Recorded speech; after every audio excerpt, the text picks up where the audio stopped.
Okay, what's up, everybody? This is See It, a show about movies and stuff. This is our action edition. I'm so excited to talk action franchises. What brought this about was, we have the amazing John Wick franchise that's continuing this weekend with John Wick 4. I got a chance to see it early. I got a chance to see it early with my friend and critic extraordinaire, who is my guest today, Lanita Cook. Lanita is one of my mentors in the bit, my only mentor in the business. She's the one that's really taught me pretty much everything I know about how to move around this world in terms of film criticism.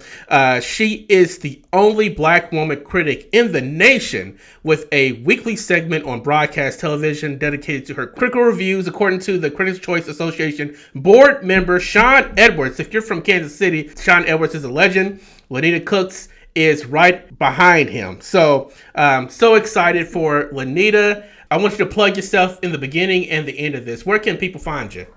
Now you can find me on Instagram at Lonita Cook. That's LONITACOOK. And I contribute to KCTV5, CBS affiliate in Kansas City. But if you're interested in my critical reviews, I'm also at blackbeebuzz.com. And I also write for newthinking.com out of the UK. Thank you, Lydia. And you also see her handle on her name tag there. That is for her Instagram. She's a very good follow on Instagram, not just about movies, but life stuff. She's funny on Instagram. She has a lot of cool things on there. So go check her out as well. So like I said, we went and saw John Wick Chapter 4 last week.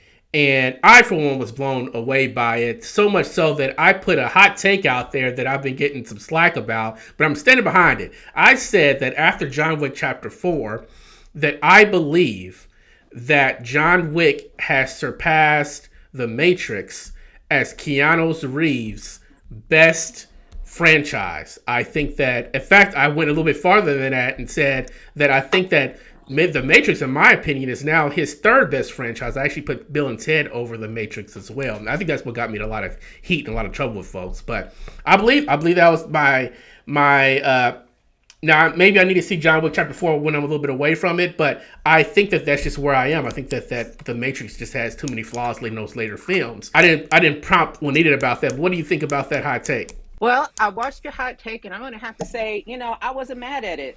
The Matrix is the original Matrix, the 1999 Matrix is, I would say, my third favorite movie of all time. It used to be my second favorite movie of all time, but it was Dune, David Lynch's Dune, my first favorite, and both of those have been knocked down one by Everything Everywhere All at Once. But what keeps the Matrix franchise from being a top tier franchise for me were those sequels. And in your hot take, you said that you liked the fourth one, the fourth Matrix. I had to disagree with you on that one. However, I agree that because the sequels are flawed, and they are structurally flawed, they are philosophically flawed, where the first one is so tight and so fresh and new in so many ways, the technology, I think it keeps the franchise from being great. I agree with you about Bill and Ted. It's amazing. For those of us, we met Keanu Reeves in Bill and Ted, and it was awesome. It rocked. Okay. And the sequel, I think it lived up to it. And I think all the years later that it was released, it was fine, right? So I can agree that John Wick is a better franchise than the two of them. However, if we're going to get into a debate, I'm going to say that the middle two, so the original and 4 of John Wick, are stellar films. The middle two kick rocks. Kick rocks. Oh wow, that is strong language. I thought the second one was really good too. The third one has a lot of problems for me. I think it was kind of Yes. gratuitous for no reason, where this one makes it. I'm not going to go into spoilers. Go check out my John Wick Chapter 4 review on YouTube. The movie comes out, if you want to go to a Thursday screening, Thursday night, but if not, Friday. But what this got me thinking was about what makes a great franchise. And I wanted to bring in Lanita for another reason. You guys know me. You guys know that horror is my main genre. I love fantasy as well. And I love action, but I'm not a action expert, if you will. But Lanita Cook is. And so I'm going to be debating, but I'll probably defer a lot to her as well because I think that she has such a grasp on the genre. We're going to be looking at a lot of different franchises to make my top. There's 25 franchises we're going to go through. We're going to be ranking the franchises. S tier is like your God tier. And to make this fun, we're going to only allow 5 franchises to be put into that God tier. These are the best of the best. I wouldn't say they're perfect because I don't think any of these franchises are perfect, but they do it the best compared to anybody else. And then everything else is like A, B, C, D. Everybody's been to primary school. Everybody's been to in education. So that's pretty self-explanatory. So to be considered a franchise, I had to limit this. I couldn't have us talking about 75 different franchises and keep Lanita here until tomorrow morning. So I picked 25 franchises, and here are my criteria. If you have problems with it, let me know in the comment section below, or just, go off on me on YouTube comments later on. You guys are pretty good at that, so it won't hurt my feelings. But I thought to be a franchise, you have to have 3 movies. There's going to be stuff like, I'm a huge fan of Drunken Master and The Legend of Drunken Master from Jackie Chan. That's not going to be considered here. You have to have 3 movies. You have to be specifically action oriented, and I define that as basically having guns and swords and weapons and stuff.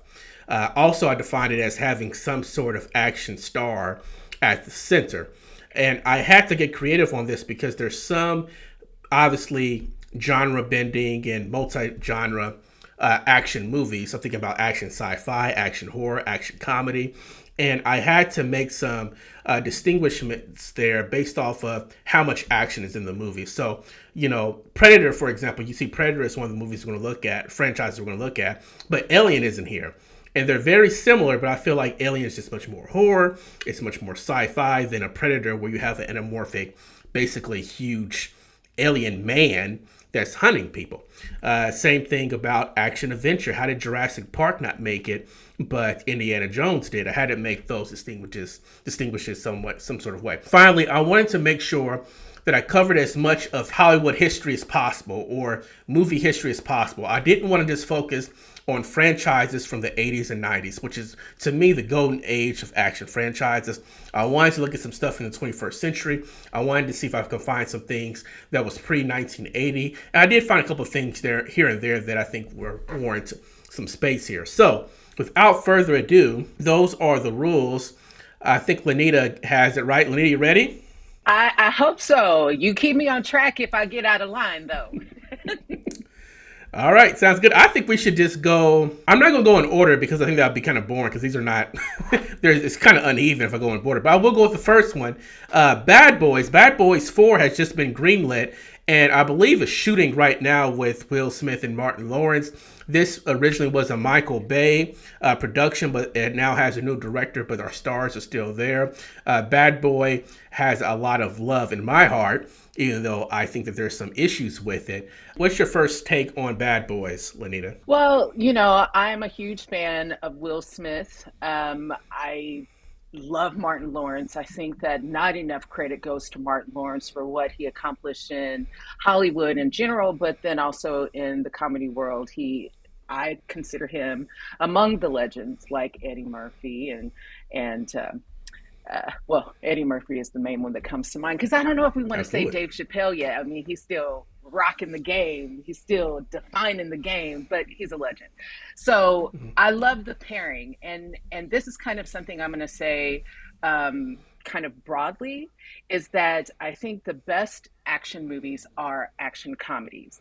I think that you can bring in all kinds of different elements, genre elements, category elements. So it could be, like you said, sci-fi. It could be, you could add a romantic element. But what I really love is when they bring together kind of a straight-laced actor with a comedian and they make magic. And so I have a couple of those on my list. Absolutely. I think of Martin Lawrence, Richard Pryor, and Eddie Murphy in the same space in terms of being able to transcend just stand-up.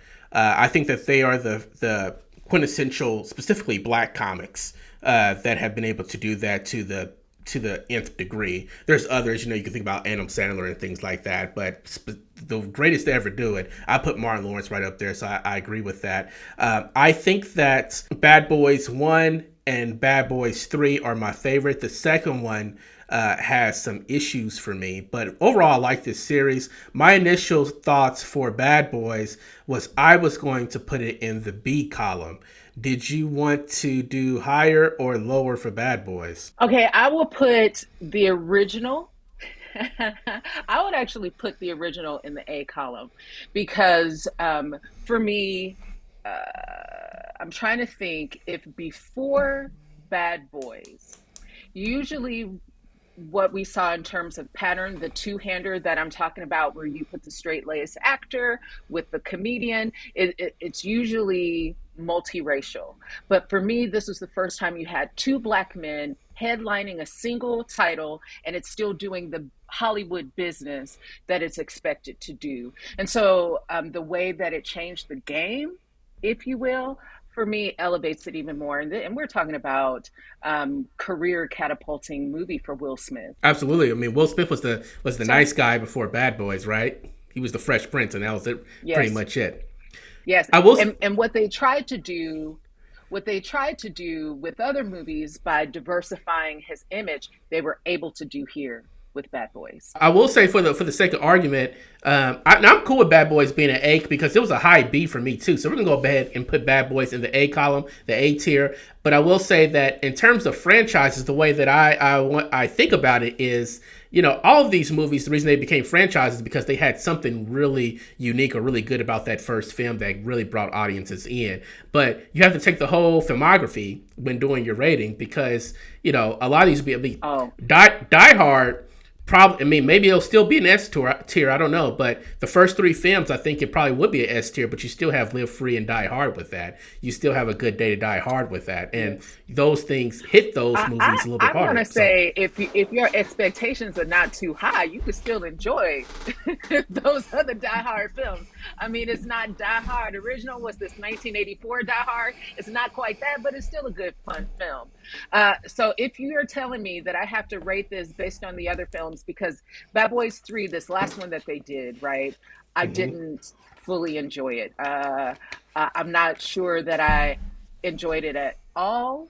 So let's go ahead and put it, if we're going to say that the original changed the game for Will Smith, and so it did a lot of work, it did a lot of heavy lifting, and it did it well. And that movie belongs in the A column, but the last one belongs in the low C column Ooh. for me.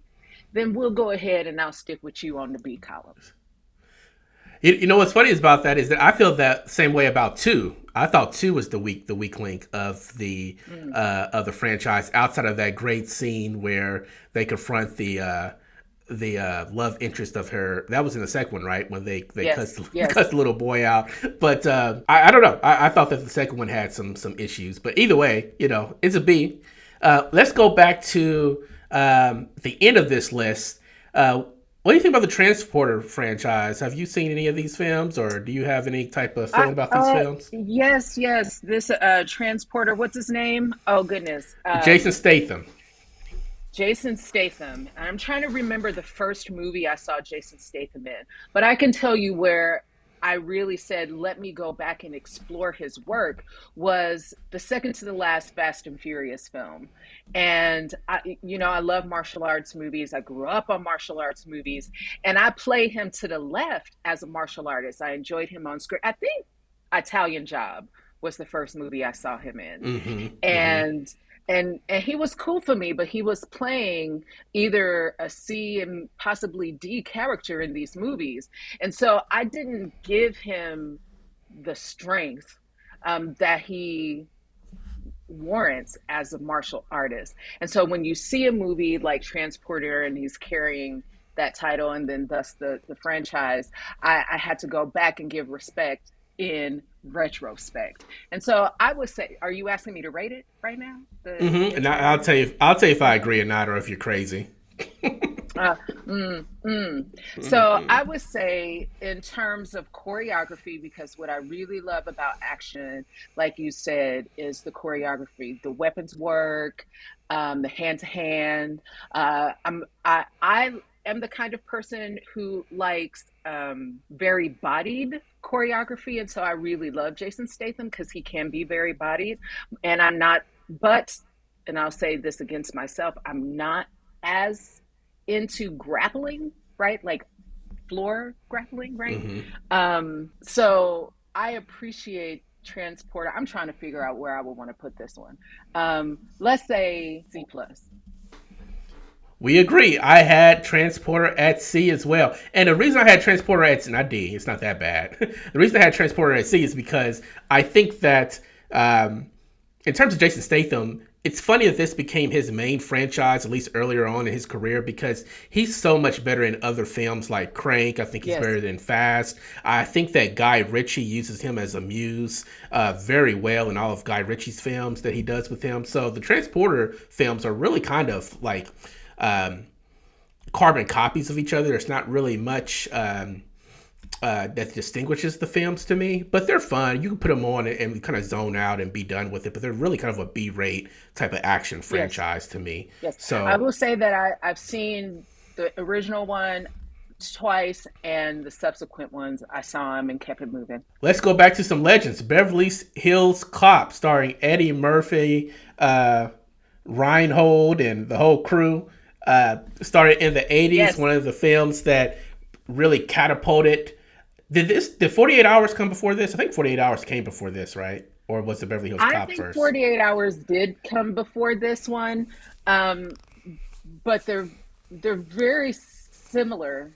I think 48 Hours and Beverly Hills Cop. It's hard to say because Eddie Murphy just had a cluster of movies in the 80s that were just all hits, Midas touch. So, Yeah, yeah. I think that the first film, it made $1 gazillion. I think that it really cemented grown adults in my mind, that Axel Foley character, I've really looked at him as an adult as opposed to his Saturday Night Live sketches, and then even 48 Hours. Even though he's like a slick kind of type of guy, he really felt more like a teenager slash young adult in those films where he was completely established in Beverly Hills Cop to me. I love Beverly Hills Cop 2 as well. The third one is what kind of messes this up because it just is super long and really bad. You remember the one where they were in like this is the the third one amusement was park. the amusement Yes. park. Okay, Yeah. dokie, dokie, okay. I love that You movie. love the third one. Oh my I, goodness.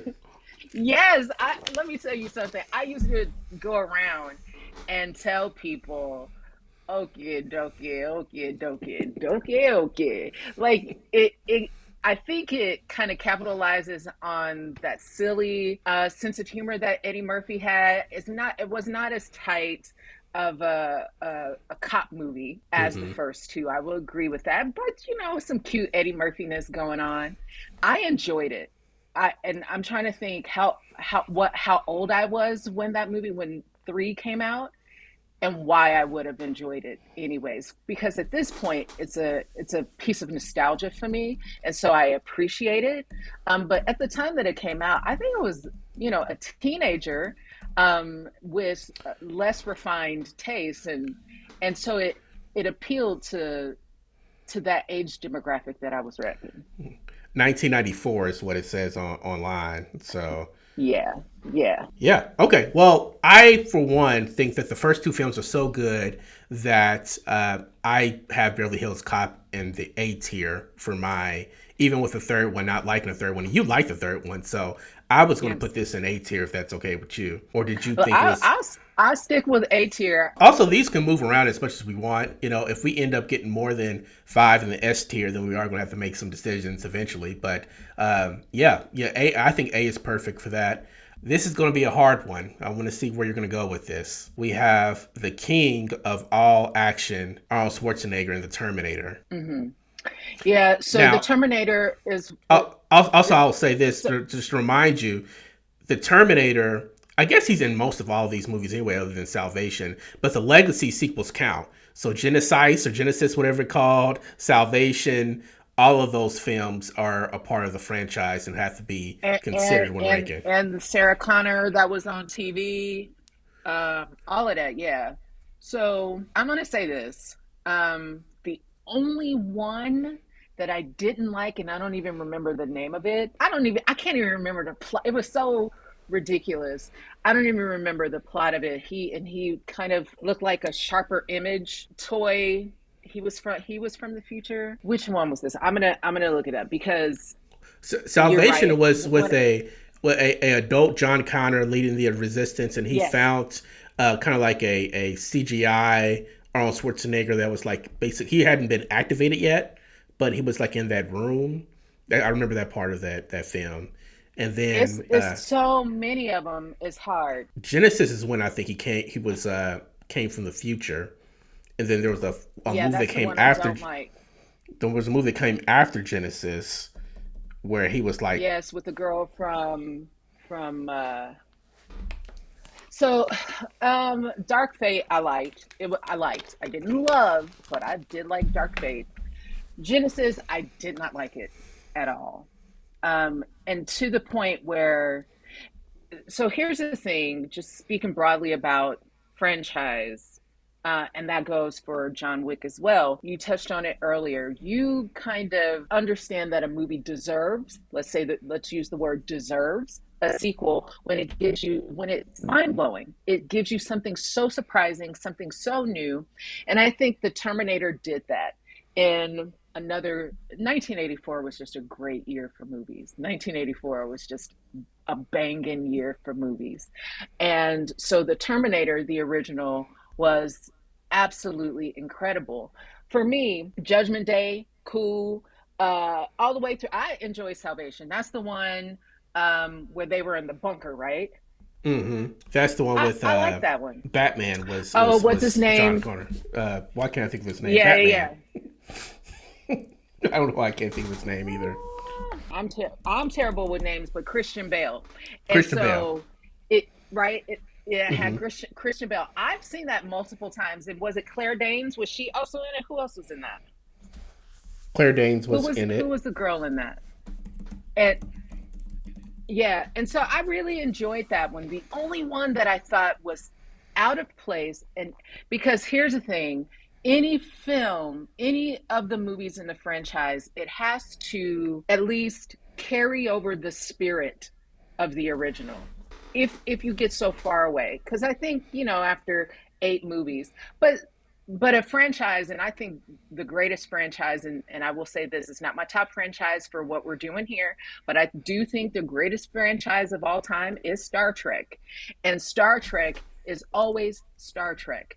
Yes, yes. And so Genesis was unable to preserve the spirit of what the Terminator is. I think it was a betrayal of that. So, because Genesis is in it, I would give it. Are you asking me for my rating? I'm gonna say B hmm plus. B. That's lower Mm-hmm. than I had it. I still had it at A tier, even though I didn't like Dark Fate or Mm-hmm. Salvation. I still had because the first two are so strong.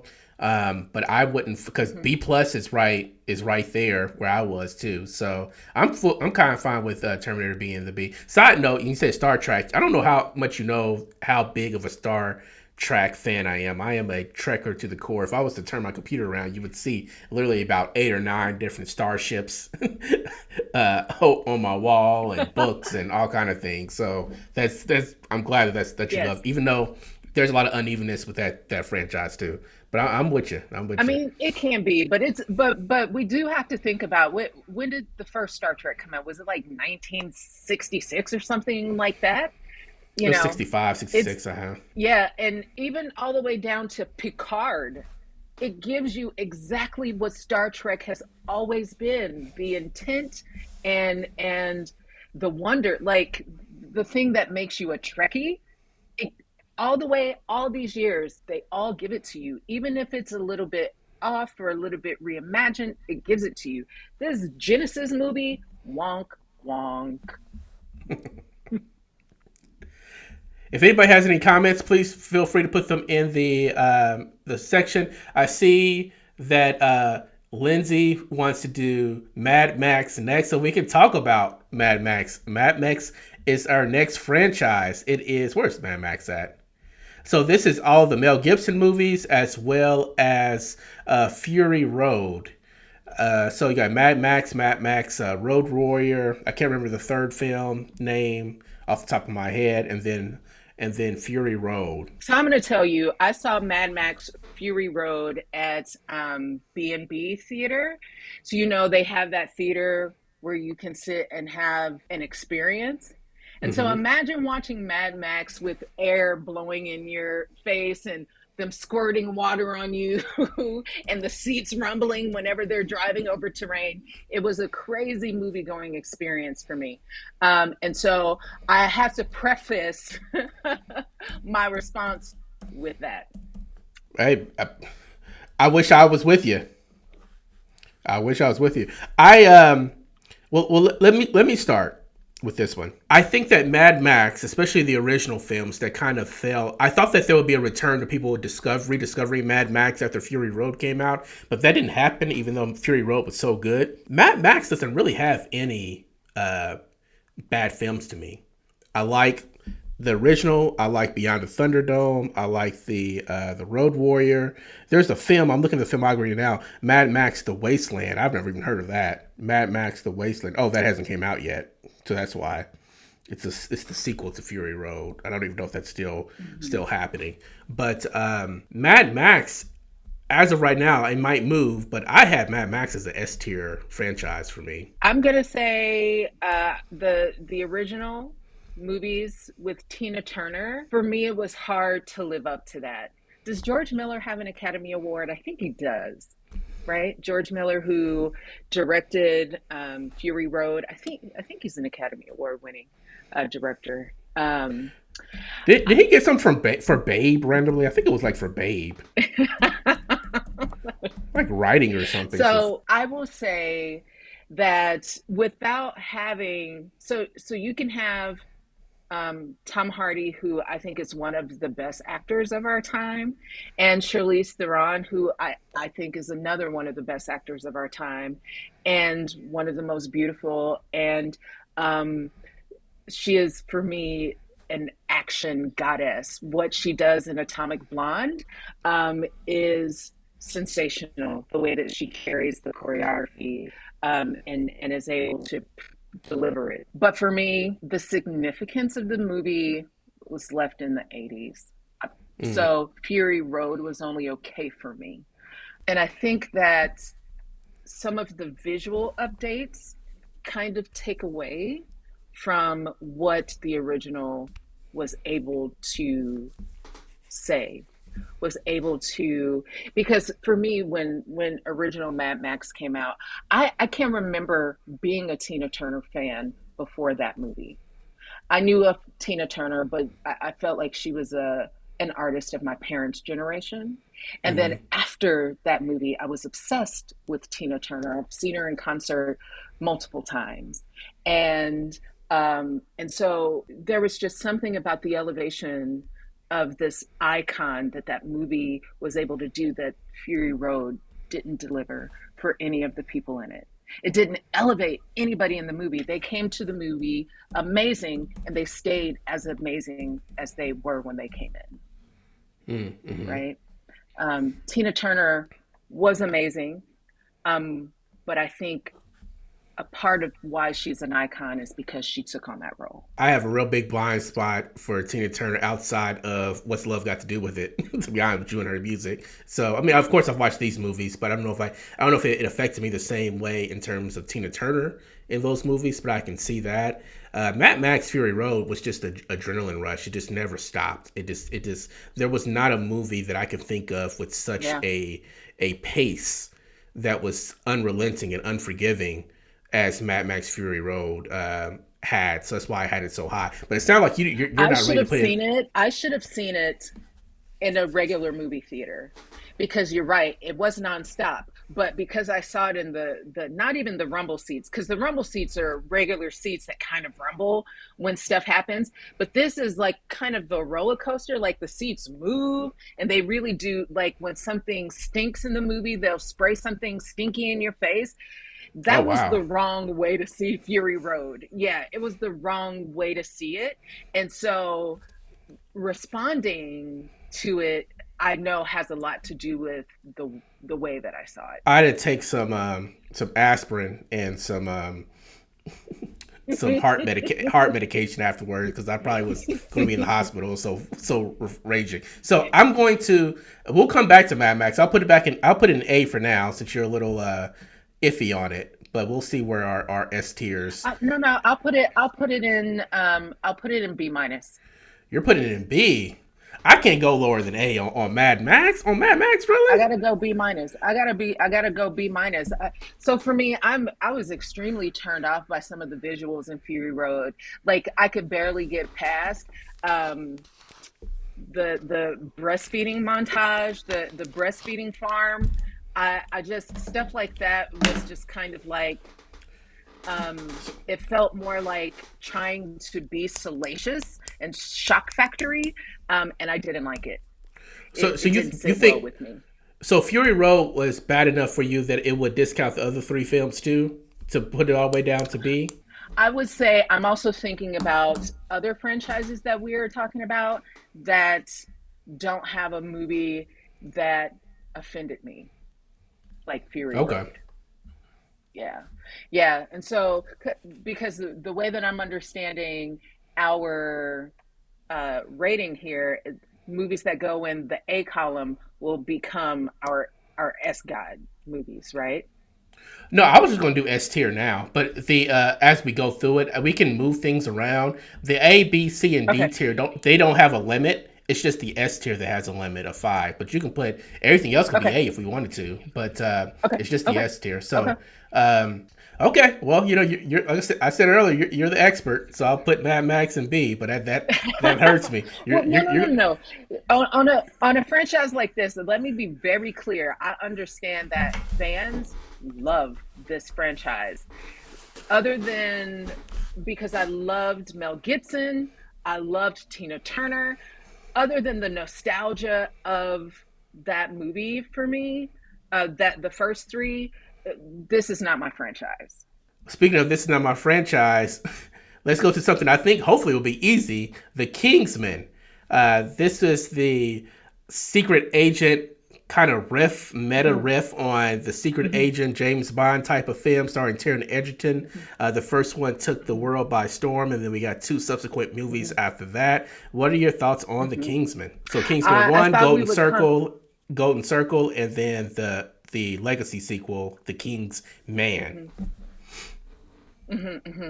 So I thought we would probably come back and do an episode called "The World's Worst Action Franchise Movies," and the Kingsmen would go in on that show. This one for me, such a terrible franchise. It's almost like they said we created this really inventive action movie. How can we destroy it? You know, that's what I felt about the second two movies. And so I would get you said A B C D. Let's put this one in the D column. That's where I had the Kingsman too. No need to go too much in detail in that. The first one I loved, even the weird accent of Samuel L. Jackson, but then the Golden Circle and everything after the Golden Circle. Samuel L. Jackson was in the Golden Circle, right? I can't. Maybe I'm running them too. The King's Man with Ray Fiennes. I think I just like Ray Fiennes more than the actual movie. But the second movie was so I bad. love Ray Fiennes. I It's saw just him as Hamlet, Broadway in what 1995. I believe it was at the Barrymore. I think it was at the Barrymore. Oh, I've been in love with him ever since. I love Ray Fiennes so much. Yes. I'm glad that Taron Egerton ran away from this series after the second film, and I hope he never comes back because that was terrible. Yes. Yes. Let's Yeah. I think you know that you have a problem when you have to recast an actor.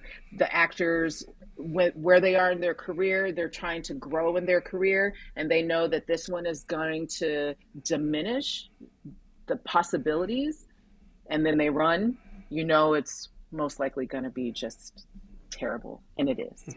So let's go across the pond a bit. Yeah, let's just go ahead and take care of James Bond right now. I think James Bond's the easy one. Now, there's like 1,000 movies in this franchise, but the reason why Bond has staying power is pretty evident to me. I was going to break this Yes. out into different eras in terms of the actual Bond characters, but that would have been too much. So I just put it all at once because I said legacy sequels count, and all of those movies are legacy sequels. So James Bond, we have the all the way from Sean Connery to Daniel Craig. I think it's at least 30 movies. What are your thoughts on? Are you a James Bond fan? I guess I should start there. I lost Ladita. I'm sure she's going to come back, but I'm going to keep on going while she's doing it. James Bond is a institution. There are bad James Bond films, but there's not that many. They're either really fun or they're excellent. I think that even the Roger Moores and things like that have something to like about them. But when James Bond is good, it's really good. And I think that since there's so many films, and so many of those films are B or A level, that James Bond has to go into the S tier. I'm gonna do this while she's gone. We'll see what she says when she gets back. But I think James Bond has to be our first S tier film, franchise pretty easily. While we're waiting on Lanita to get back in, I'm gonna read some of the comments here. Rashad said he doesn't think you know movies. Rashad is a genius, so he's probably correct on that. But I'm trying to learn all I can.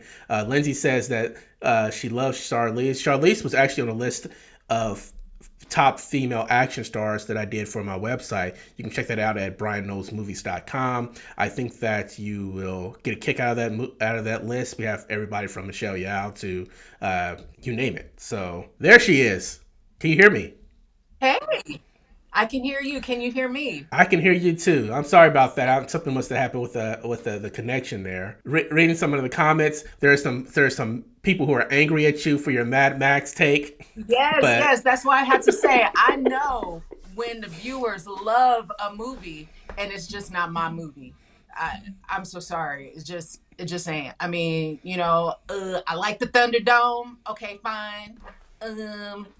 But it just didn't strike me like that. But I know that it has its fans. while you were gone, I made the executive decision to put the James Bond in the S tier. I hope that you agree with that and you're not a James Bond hater. I didn't know if that was the case or not. No, no, no. I've read most of the Ian Fleming novels. When we were talking about the rating, James Bond was the only one that I had in the S tier. It is, and here's the thing. I think that I've enjoyed all of the Bond. I enjoy the conversation that we're having around who's going to be the next Bond. I didn't as much think the very last movie was as even as it could have been. Um, but overall, it is my favorite action series. Yeah, franchise. We're on because well, it's not my favorite. My favorite's coming up, and I feel like you're probably gonna fight me on it, and I'm gonna win that battle. But we'll see when it comes up. But yeah, Okay. but James Bond is definitely S tier. Sandra Harris agrees as well. S tier for James Bond. So it looks like everybody, even in the chat, Yes. are in agreement with us. Let's go way back. And this is a series of films that I'm not sure if any of my followers have really got into it because it's in a subgenre of film that doesn't really gravitate to a lot of people, especially a lot of younger people. I like them. I like some of them, the spaghetti westerns. I don't like any of the John Wayne stuff, but because of the way that they treat Native Americans in a lot of his films. But Mm-hmm, mm-hmm. I like the spaghetti westerns. I like Tombstone and some of those films that came in the Clint Eastwood stuff.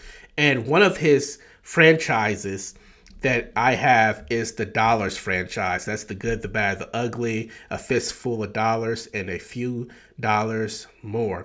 Lenny and I have never talked about westerns. What's your thought on westerns, and what are your thoughts on the Dollars franchise? So here's the thing. I love westerns, but my mother was obsessed with westerns. Like, I've seen every Clint Eastwood movie, but this was like, and my mother was also a Trekkie, and so this I have to say this because western is something that I affiliate again with my parents. And I love them. I think that in terms of action movies, there's a lot of excitement. I think that the best Westerns are going to be your Kurosawa. You know, these shots, the way that we're setting the scene, visually setting the scene. A lot of what we do in Westerns, I believe, come from Kurosawa, right? And so I appreciate the creative lineage, right? How the creativity, how the imagination travels through borrowing, through reimagining, right? All of those sorts of things.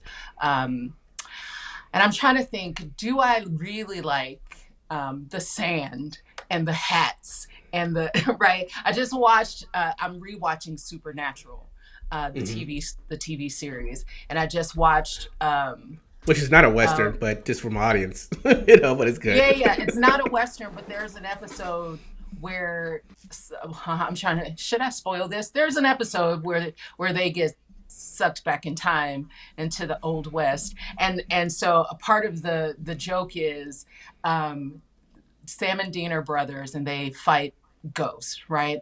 And Dean is obsessed with Westerns. And a part of the running joke of the episode is all of the stuff that he thinks a Western was, when he gets back in time, he realizes it's just all Hollywood stuff. And that's not how it actually was. And so I'm wondering for my own self, do I really like all the stuff that we attribute to the American Western, right? Or do I like the relationships and the processes and stuff? So yes, I love Westerns, but what I love about them, I haven't really, you know, sat down and said, this is why I love Westerns. I'm with you. I watched a lot of TV when I was a kid, a lot of TV by myself, and I tend to gravitate towards things that my friends and my brothers thought were really boring because they just didn't give it a chance. Westerns being one. I used to watch Westerns with my grandmother, speaking of the connection there. And then also Star Trek. People hated Star Trek that was around me. The only thing I had that was really geeky back in the day that people liked was anime. Anime was a big thing when I was in high school, but I was a big Star Trek person too. Anyway, I think that going back to this Sierra Leone trilogy of films, I don't think that there's a bad one in there. I think that they are an acquired taste, though, so I'm not ready to go S tier with them, but it would be pretty hard for me to go anything less than an A with the Dollars franchise, unless you want to make your case. No. So we're going to say, for me, B plus. This is B plus. Okay, well, I'm putting it in A, because B plus is closer to A. Yeah. I say B plus. Oh, yes. Akira Kurosawa. Yes. I'm reading the comments, so bear with me. Yes. Is a filmmaker that influences so many of the filmmakers that you know, from your Tarantino to your Fuquas. They all talk about Kurosawa. And if you're interested in film, being a filmmaker, being a film critic, these are movies and a director that you have to know. One of my favorite films last year was Living, starring Bill Nighy, and that screenplay was adapted from a Akira Kurosawa film called Ikaro, which was, I mean, it's pretty much the same movie except for that it's in London instead of Japan. But yeah, I need to actually brush up on some Kurosawa myself. I've seen some of his stuff, but not nearly enough for me to understand the scope of what he's done for film. I'm going to keep it going. I feel like we got a lot to go, and we're almost at the hour mark, so we're going to run through some of these kind of quick that probably won't have that much conversation. Let's go with Sylvester Stallone. He has a couple of franchises here. He may be a franchise king himself. Arnold Schwarzenegger didn't do a lot of franchises like Sylvester Stallone did, but let's go to his most recent franchise. I can't remember if this or Escape Plan is his most recent franchise, but I think we've had an Expendables movie since the Escape Plan. So The Expendables is where he basically gets all of your action stars from the 80s and the 90s and now even the 2000s together to go on missions, basically. For those who've never seen any of the Expendable films, he brings everybody in for cameos to just full out roles in these films. I like these films, but I also will admit that my like for them is the nostalgia, which is what I think the reason that's what the movies are based upon. These are not good films. I'll say that straight up. I don't think that these are good films. They are a guilty pleasure of mine, but for me to Yes. say that they were good films would be discredit to any type of expertise people think I have for me to say that. So that's where I am with No, that. no. I'm gonna have to disagree with you. Like, I feel like films do different things. Some of them are technical brilliance, right? Some of them are like beautifully executed, but some of them bring your friend groups together. Some of them are party films. Some, you know what I'm saying? Some of them are the films that you're gonna get your lines that you're gonna be saying years to come, like Beverly Hills Cop 3 for me. I understand that technically is not at the level of the first two, but there were some lines in there that I call back to, and laugh at. Sometimes films do different things, and the nostalgia factor is huge. Nostalgia is a huge thing for filmmakers to draw on. When you're making movies, you're thinking about what emotions can you elicit. And right now, nostalgia is one of the top ones that you're saying, yo, I can make people who grew up on Goonies, I can make them love this film, right? And that's something you can sell. See, she spinned it and made me look like um, made me feel bad for feeling bad for liking the Expendables. Okay, I don't. It's not a guilty pleasure. It's a pleasure. The Expendables is now a pleasure of mine. I had the Expendables coming into this as a C tier type of franchise, similar to the Transporter, even though I think it's a lot more memorable than the Transporter franchise. I don't think that it's just like the Kingsmen is bad. So I didn't have it that low. But what did you think, Lanita? I would say C plus. Like I said, the '80s was a hot time for action. Right, everybody was getting an action movie.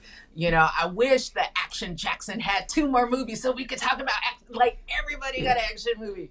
You know, and so to see all these cats come back together, and just like have fun, right? You're having fun because they're having fun. So I'm gonna say C plus.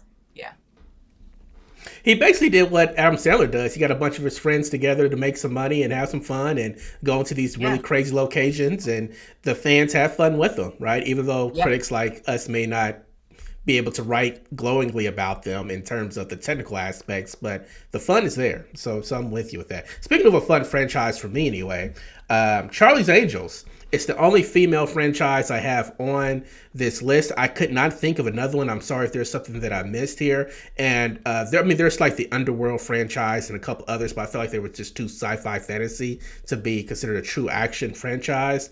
But Charlie's Yeah. Angels was a great 2000s run. And then we also had a legacy sequel that came out a couple of years ago, I think 2019, with Kristen Stewart. I like these films. I can't really.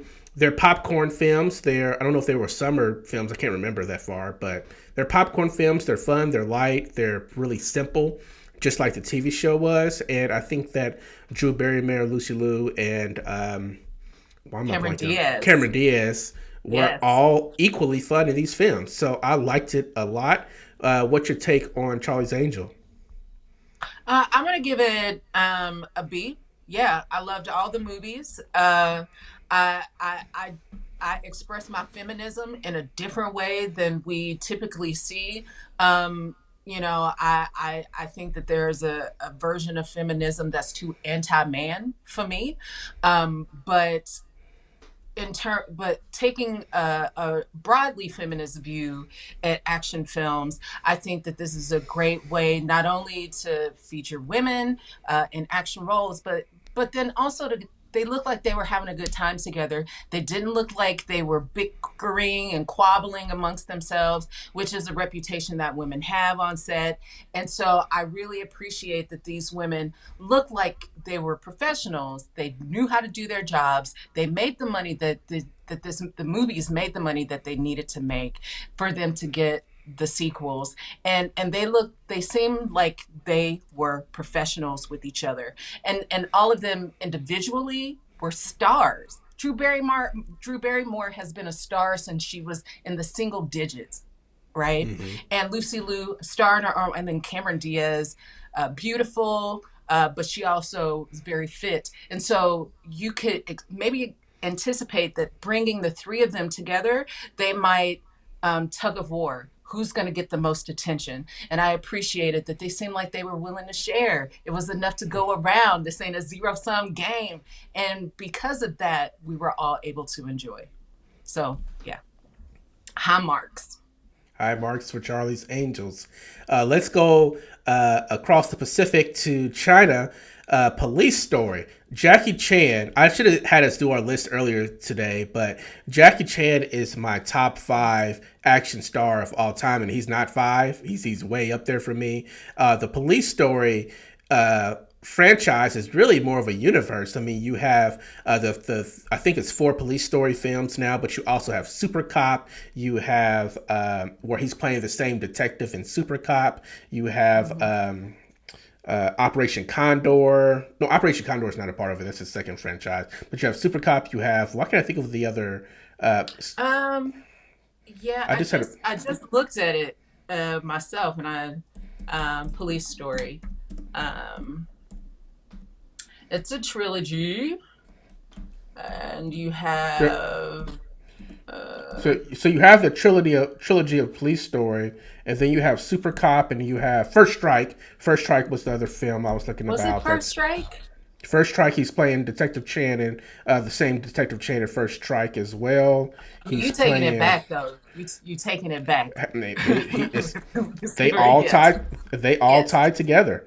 I think that there are 2 movies I would consider bad out of like the 7 that are in this series. Not bad, but just not as good as the other ones. I really, really like a Police Story franchise. I like the choreography. I love what Jackie Chan does. I will say that in terms of the plot development of these films, it's very thin.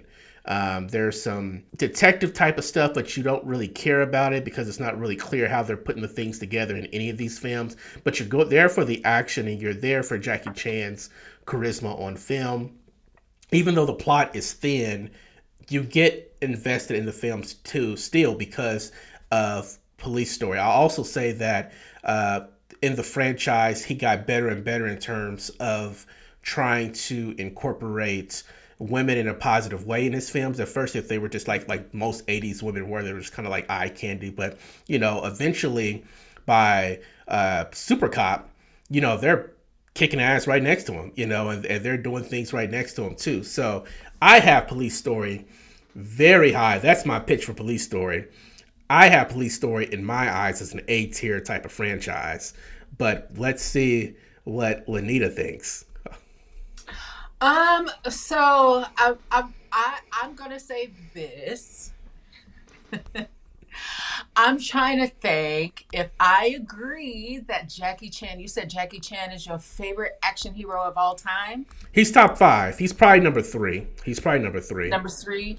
Okay. Yeah, I would say he's probably number 2 or 3 for me. I know he's not top for me, but I will say that I have not seen a Jackie Chan movie that I didn't like.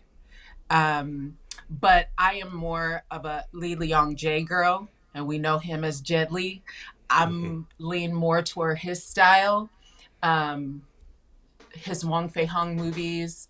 And I know a lot of people say, would you choose Jet Li or Jackie Chan? I lean into Jet Li, but Jackie Chan is he's a master, right? He's a master. So I'm going to say for Police Story, and I haven't seen them in a very long time, I'm going to do B+ tier. You know what's close to B plus? Isn't A pretty close to B plus? It might be close. Well, I'm going Yeah. to average it out because I have it like 95% for me. So I'm going to put it in Okay, so A. people are talking about Tomb Raider. Tomb Raider, there's, I guess there, so, because you said finding movies with women, right? Mm-hmm. As the lead. I didn't consider Tomb Raider as a straight up action franchise. It has two films, I think, and then there's a legacy sequel that came. But I consider it more like a video game movie than an actual action. That's why I don't have any superhero films in here either. Interesting. So Okay. it's really more semantics more than anything. I guess is why I didn't include it because there's so many franchises. But that was one of the films that didn't make the list just because of the semantics of how I was thinking about action. Yeah, yeah. I think you could go ahead and redefine what we're doing here, because like when you say underworld, I know that it's because it's a genre film, right? That we don't have it on the list, right? But when we say action franchise, what are we considering action franchise? I didn't have any video game or comic book stuff because it would just be too much. If it, just to be honest, it'd just be too many franchises to go through, and I wouldn't know which ones to add and which ones to take off. So that's Right really, on. really the main reason why they got eliminated for stuff like Tomb Raider, Underworld, Resident Evil as well has a lot of films with I forget the lead. She was the person who was in Fifth Element. I can't think of her name right now, but Oh, her Resident yeah, Evil I don't want to say films. it wrong. She started out as a supermodel. And so for her to go from a big time supermodel to Resident Evil was like, oh my goodness. Like I thought that was a really great transition. Yeah. Uh, Hmm. it's a Russian name, right? Yeah, I can't. I don't want to say it wrong. I'm gonna look it up.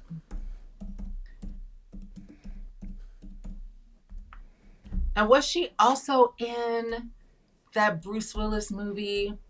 The Mila Jovovich. Mila Mila Jovovich, yeah, Mila. Mila Jovovich. She was in the Fifth Element. That's where I first saw her was in Fifth Element before the Resident Evil films. Yes, yes. It, I remember that's a great action movie, but it's not a franchise. I remember the Blue Alien, greatest hmm addition to a movie. Yes, Chris Tucker, amazing in that film. yes, yes. Okay, so we are about halfway through, and we are Oh at the my. hour mark. So we need to we need to probably speed it up. It's probably because I'm talking too much, but there's a lot of great No, it's franchises me. we're It's gonna. me. I'm going to go ahead and go to where I think we're going to have some consensus, one way or the other. Let's talk about Taken. I'll let you have the first words on Taken. I like a movie that with like an action movie similar to John Wick. That's really a simple concept. You took my kid. I'm coming for you. You don't know who you're dealing with. Like I love it. And then um, and then the subsequent movies, I found them to be um, kind of memorable, but not as much, right? And I feel the same way about John Wick, by the way. And so for this franchise, I think it's done a really great job keeping Liam Neeson alive in terms of his career, reinventing his career, giving him a place in the business. Because before action movies, and particularly Taken, I'm trying to think, how did we know Liam Neeson? I knew him from that 80s movie where he played a ghost and he kept showing up in the shower of this chick, and he like, this is where I knew Liam Neeson from. And so I'm trying to remember So, before Taken, what did so we know about him? Schindler's List is probably his biggest role with Yeah, Steven Spielberg, and then he was in a lot of romantic, I don't say comedies, but romantic movies, and then he yeah, had a couple of kind of like fantasy type of I can't remember the name of it, but it's like a Knights of the Round Table type of film, But yeah, yeah. So he I wasn't think really an action Taken, star. So, yeah, I think Taken really gave him a distinguished name, which is, I think, an important thing for a movie to do, to make you a general household name. C plus?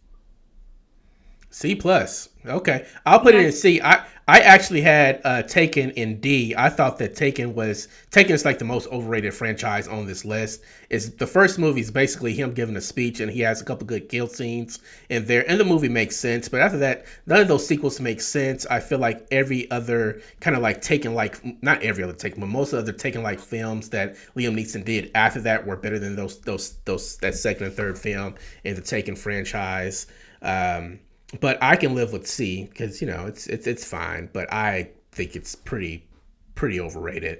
Um, let's see. Let's go with some of these are. I'm trying to avoid arguments because I want to keep Lanita as a friend, but I feel like we're going to argue about a lot of these. But Let's let's argue. Let's get let's into just it. let's just go into it. Mission Impossible, starring the man Tom Cruise, who is also in my top 5 action guys of all time. Yeah. Yeah. We now have 6 films in the franchise: Mission Impossible 1, 2, and 3. We have Ghost Protocol, we have Rogue Nation, and then Fallout.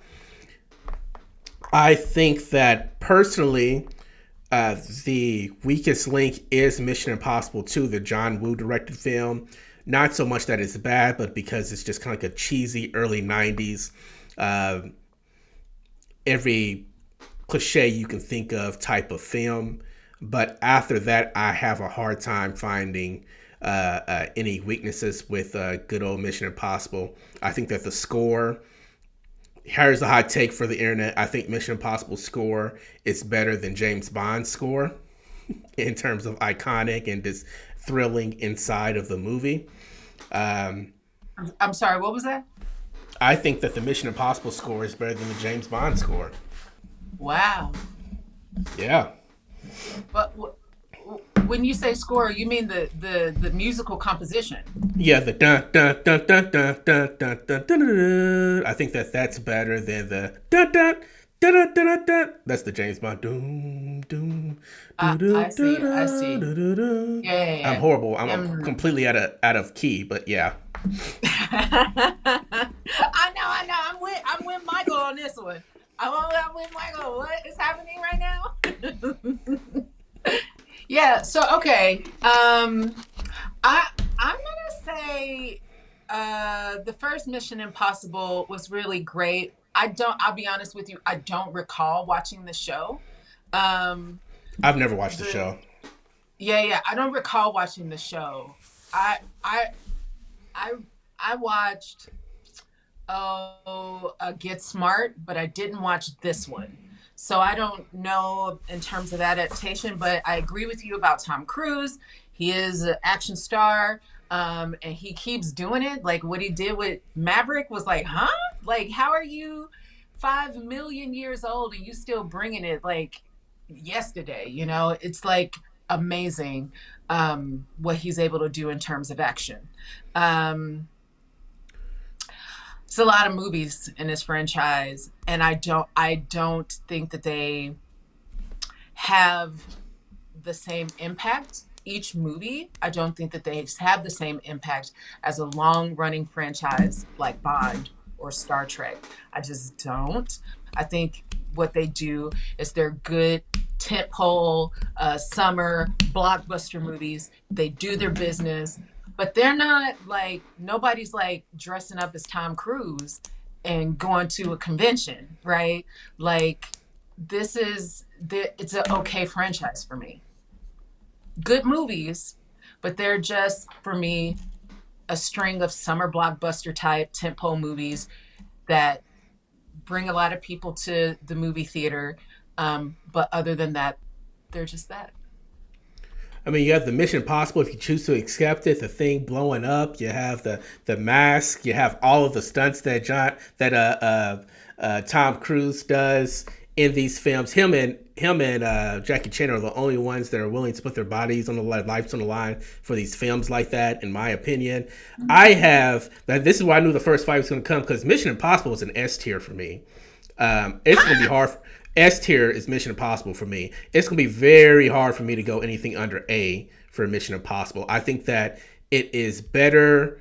I don't think that it's as good as James Bond because James Bond has the legacy and they have more films to counter the Mission Impossible films. But you're going to be hard pressed for me to find any of the other franchises that are left that are going to have the same quality of films that Mission Impossible does. I'm gonna have to say that the things that you love about Mission Impossible, with the masks and the thing blowing up, this is something that was already in the franchise from the show, right?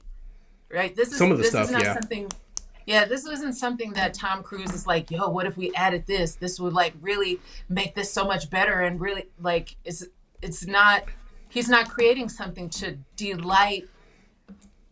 Like, he's only doing stuff that exists, and then he's not adding anything to delight new Well, fans, to create new.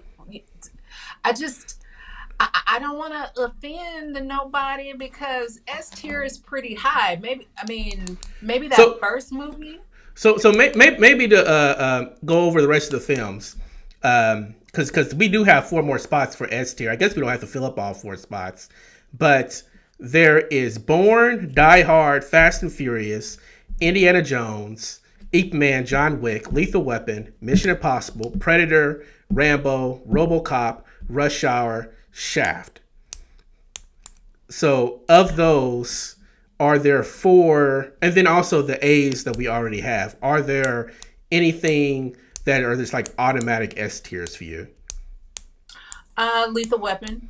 I could get with Lethal Weapon barely for Lethal Weapon was an A tier for me. I think that the third one has some problems, but it's a The third one small. that has Chris Rock in it. I guess Chris Rock is in 3 and 4, right? Or is it the fourth? The fourth one is the one that's really bad. Then I forgot that there was The one 4 with films. Jet Li. The Jet The Li one fight with is Jet Li. Hold the on, Jet wait a Li minute. the Jet Li fight is great. At the end, the Jet Li fight in that film is great. That movie is not good. Lethal Weapon Come 4 is not on. good. It's That not good. I mean, here's the thing. The entire franchise is pretty racist. You know, I will say it's pretty racist. Um, I will say what I do appreciate about Lethal Weapon in terms of race, though, is that they were uh, willing to give us a different type of villain outside of like Russians in the 80s when they made the South Africans the villain in Lethal Weapon 2 and now racist South. I appreciated that about Lethal Weapon 2. But yeah. yeah, that was it. That movie was the first place I heard the word kafir, and and it's like, wow, this thing is global. Okay, gotcha. Um, and so I don't know. Like, one thing that I think was very important about when we were talking, calling back to our conversation on Bad Boys, is back then in the 80s, I felt, at least broadly speaking, I felt like the majority of Black actors, if they wanted to headline a big picture, right? Meaning a Hmm. studio film, um, it had to be a two-hander, and most likely with someone who is not Black. And so that's where you're going to get your 48 hours, your Beverly Hmm. Hills Cop, your even your Rush Hour. I would put Rush Hour in that category. This is later than the 80s, but still, this is a formula that has worked for, I mean, even when Will Smith first started Hmm. with Enemy of the State, he's The, the first movie I saw that went was actually Sidney Poitier. I can't remember the name of the film, but they were like escape convicts, and they were like chained to each other. What's the name of that film? Way back in the 60s. It's the Defiant Ones, not the Defiant. Is it the Defiant Ones? It was some Sidney Poitier where he was chained. Was it? I don't know if it was Robert Redford. It was somebody he was chained to, and they had to escape prison, and they were like mm, getting to. It was like a race movie, and he had a couple of those where he was yeah, like connected yeah, with white actors to like the heat of the night and stuff yeah. like that to try to talk about race. Yes. Yeah, well, these are movies where they're necessarily talking about race. I think this is a strategy to put Black actors, to make Black actors household names. They were not able to carry movies on their own. I believe, according to, I will say, what I believe Hollywood believed about Black actors was that they were not able to carry a movie on their own, not a crossover or mainstream or, pop movie, right? Mm-hmm. And so, in order to do that for people like Eddie Murphy and Will Smith and Danny Glover, and even Sidney Poitier, whether they're talking about race or not, they made them play not opposite, but they made them do two-handers where there are two protagonists, right? They can't be a single protagonist, there are two protagonists. And so this is where you get these, I don't know. I don't want to get, I'm about to say some real political stuff right now, and I'll save it. Yeah, that's about me. So so I was like, I don't know how deep you want me to go into that, so I'll just save it. My point is, Lethal Weapon is one of those movies where I think it's very important to acknowledge that we maybe wouldn't have somebody like Danny Glover, because it just wasn't a thing in the 80s. I brought it up because Lethal Weapon 4, though it is I loved Lethal Weapon 4, I do think that racially is incredibly problematic. The dentist scene, where they're all high in the dentist office or whatever, I think that scene, whoa. But this is a product of the times, and the trouble with getting movies made with non-mainstream actors. I'm trying to think. Had I seen Jet Li in a Western movie before Lethal Weapon 4? I don't think so. I think all of the Romeo versus Romeo Must Die, and I think that the One and all of those followed Lethal Weapon. I think after. He was just yeah. So I found it culturally and racially troubling, but still a good movie if I don't get into a conversation about that. So we'll say, for the sake of argument, that Lanita wants to put the racist Lethal Weapon franchise as an S tier franchise. That's what she just said to everybody. But here's the thing. I'm saying I'm kidding. By the way, most of these movies are racist, right? If you say Eddie Murphy can't be a star unless he's playing opposite Nick Nolte, that's pretty racist, but that is what it was. I have a lot of calls for Rush Hour to be an S tier franchise. I'll say that a lot of these franchises that are left, I have as A tier franchises. I think that they're just, even with some of the missteps, I think that they have films in the franchise that are just that strong. Rush Hour is an A franchise for me. The third one is just not good. It's just not good. If we could rate franchises on just one film, then I think a lot of these would move up to A's and S's. But that third film in Rush Hour is really not what's up. So that's why I couldn't do an S tier on Rush Hour. I could do an A tier on Rush Hour. I could do a B tier. I probably couldn't drop it lower than a B. But that third film. Okay, so we're in agreement on that one. That's good stuff. Yeah. Ip Man is going to be S tier for me.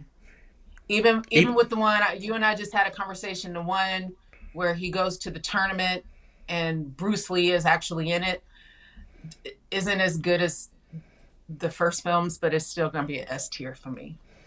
I had Ip Man as the A tier. I think some of these S tiers are going to have to move down. Ip Man is great, though. I think that Donnie Yen really showed us that there was at least in Western and for Western audiences, there was this lull for kung fu karate type of films where there just wasn't that many that were really popping off here anymore.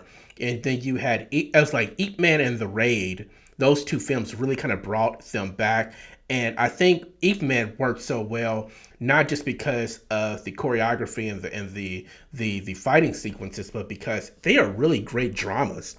That second film will make you cry.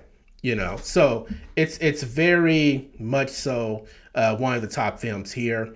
Let's get some bad ones out the way. RoboCop first film, amazing. The legacy sequel's terrible. The third film's terrible. I don't remember the second film. I think that RoboCop is a C or D tier type of, even though it's an 80s, if you think 80s RoboCop's one of the things you think, but I think it's just because people were trying to cash. That's the thing with these franchises. Studios try to cash in and they don't care about the property. They know everybody will go see it and they mess it up.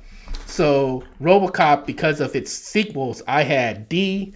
I could probably be talking to C on that one, but it's just not where it's at for me. Yeah, so I'll stick with you on that one, and not just for agreement's sake, but because I think a part of what is so awesome about the original RoboCop is it's so totally 80s.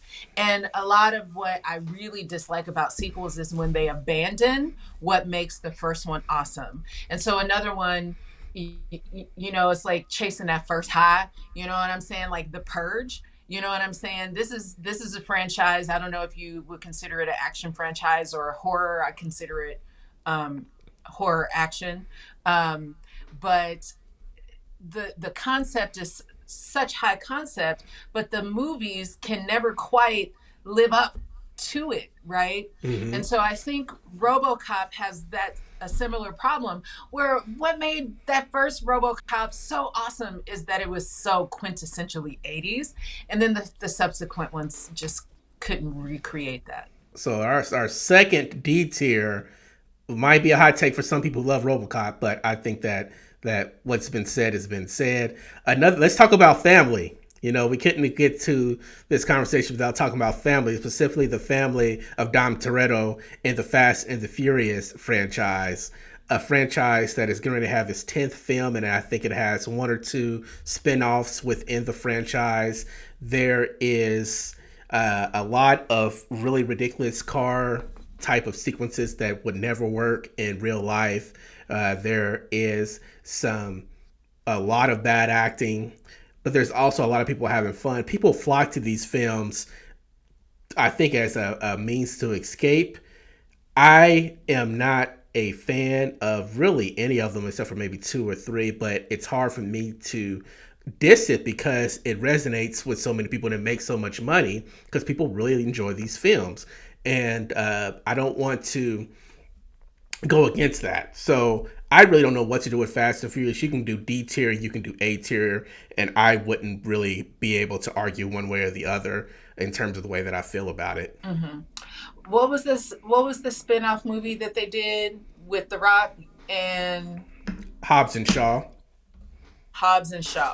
So are you considering that a part of the franchise? Anything related to the original. So just like I had like Super Cop and First Strike and stuff and Police Story, anything that's a legacy sequel, a spinoff, all those types of films would count as franchise. So I'm gonna say there's a lot of movies in Fast and Furious.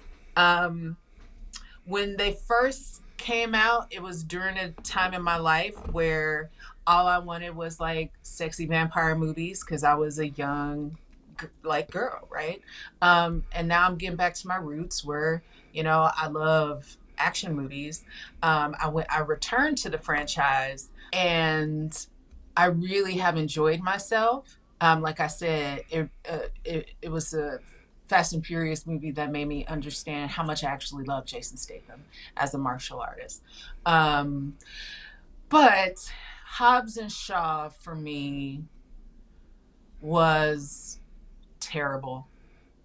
It was actually infuriating, and this is the one. So I remember. I never remember talking to you about this. Yeah.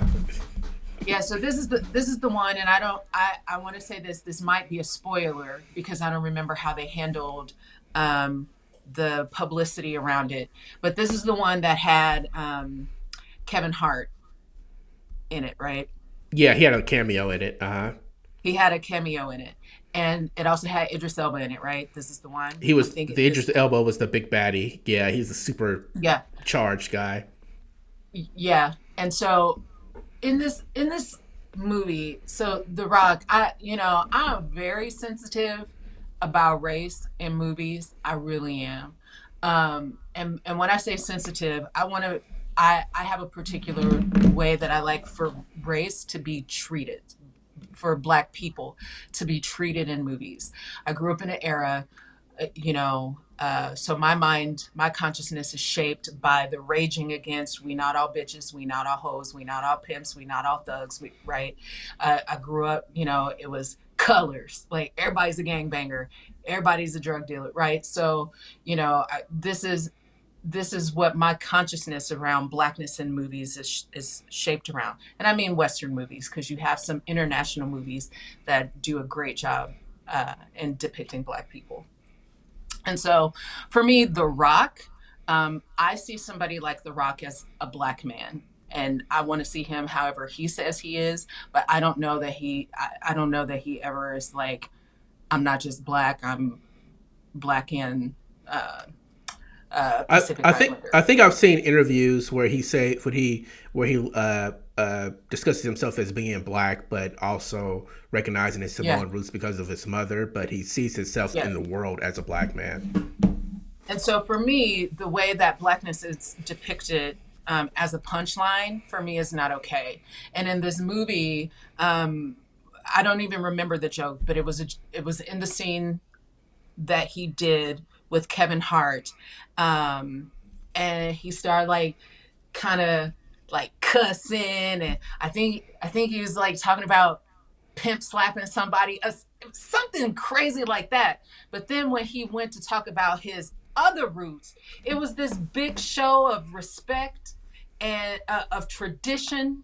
And I was like, what is this? So your Blackness is reduced to this right here, but then your other side, your Samoan roots, we're going to have and you should have a big display of reverence for who you are. But let's have equal treatment for both sides.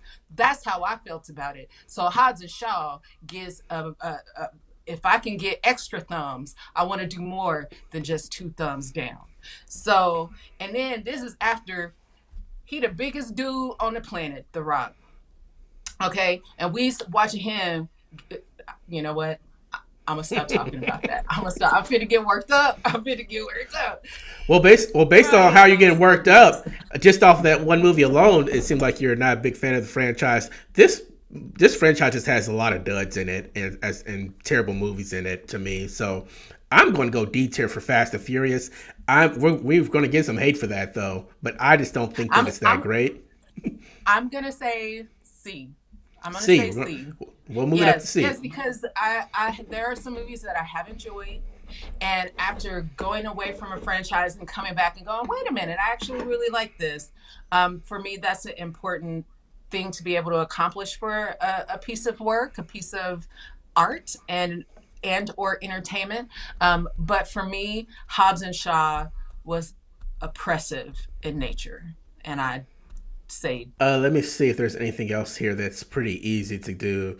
Indiana Jones, I think is easy, but we'll see if I feel like some of these other ones we would have more consistency on too, so maybe not. So what do you think about old Harrison Ford? And he's going to have I think the 6th film is going to come out in the Indiana Jones franchise, or the 5th film in the Indiana Jones franchise is about to come out, not counting the TV shows and the spin-offs and all that type of stuff. But yeah, what do you think?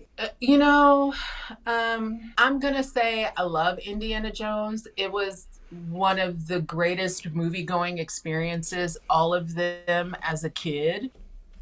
Yeah, I'm in. I keep my heart open for any subsequent installments of Indiana Jones. Yes, I had Indiana Jones as A tier with a possibility to move up. Kingdom of the Crystal Skull is not as bad as people say it is, but the ending of that film is atrocious, and some of the CGI is atrocious, which makes me nervous about this new film because they've de-aged Indy so much in the new film. But I think that Indiana Jones, just this legacy and just the quality of the first 3 films, Raiders, Temple of Doom, and The Last Crusade, keep it at the A at least, and we'll see what happens. Yeah, and did they say? I don't know. I would love to see Ke Huy Quan come back? I don't know if he's on the. I don't think he's involved in it. Let me see if they've announced That would be the so whole dope. cast yet and the That would dialogue be that's in so it. amazing. Yeah, yeah, yeah. So you would not consider, well, I'm thinking it through. Yeah, you wouldn't consider that. Like, so one movie that I thought was an action franchise, but I'm thinking it through and I'm like, maybe it wouldn't be considered an action movie. And it's not an action movie, not the original, but the subsequent films. What do you think about Planet of the Apes? I know it's not on the list, but would you consider those subsequent movies action movies? I think a Planet of the Apes is a much more sci-fi than action. The trilogy that had the legacy trilogy that happened in the 2010s has a lot more action to it as opposed to Mm-hmm. a lot of the dramatic roles of. I actually haven't seen any of the Planet of the Apes except for the original one. I know there's one that came out in the 90s. I didn't see that one, but I hear that it was really Mm. bad. But I consider it more sci-fi, so that's why it didn't make the list. I mean, Yeah, the main yeah. characters are CGI monkeys, you know, so that have been tested on in this post-apocalyptic world. So let's Okay. talk Predator. I didn't like Prey for many of the same reasons. I think Really, there I has love Prey. You didn't like Prey, the one that's on Hulu? It was stripped down. I think that I liked the Native American aspects of it and the cultural aspects of it. And I think that they handled that pretty decently. I want to see Amber Midthunder in a lot more films. I don't know why that didn't really get her more contracts the way I thought it would. I think she has a TV show coming up, but she should have gotten films after that. But you know how things go in Hollywood for, you know, people with some melanin, even when we have hits. I wonder if it would have been different for her in terms of offers if that film would have came out and did well in the actual theater as opposed to being a straight to VOD type of film. But Predator, you have to also remember that Alien versus Predators, all of those are in here too in terms of this franchise. So you have the first one, Oh which is yeah. amazing. You have the Danny Glover one, the second one, which I like the second one with Danny Glover in the middle Yeah. of the Chicago. I don't know why people didn't like it.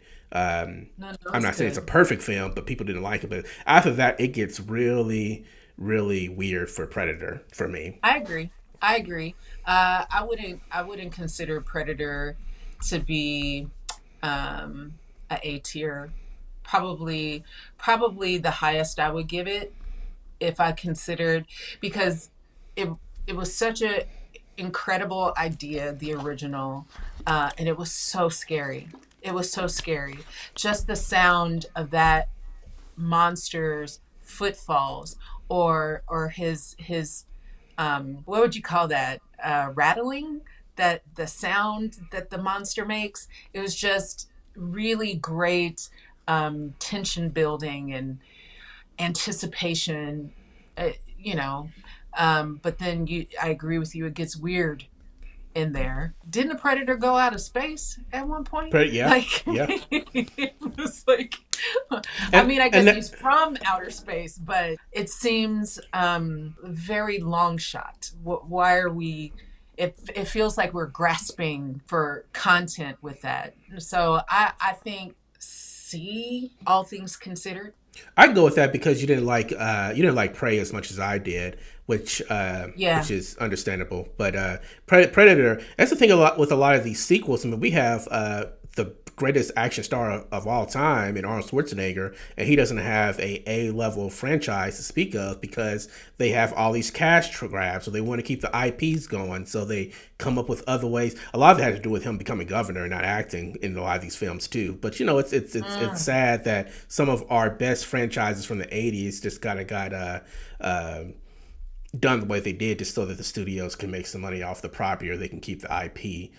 Speaking of films like that, I think that this property did a little bit better than some of the others, but I'm talking about the conservatives' wet dream of a franchise, which I actually can find a lot of things that I can relate to in terms, or I'm empathetic or sympathetic about the plight, and that's Rambo.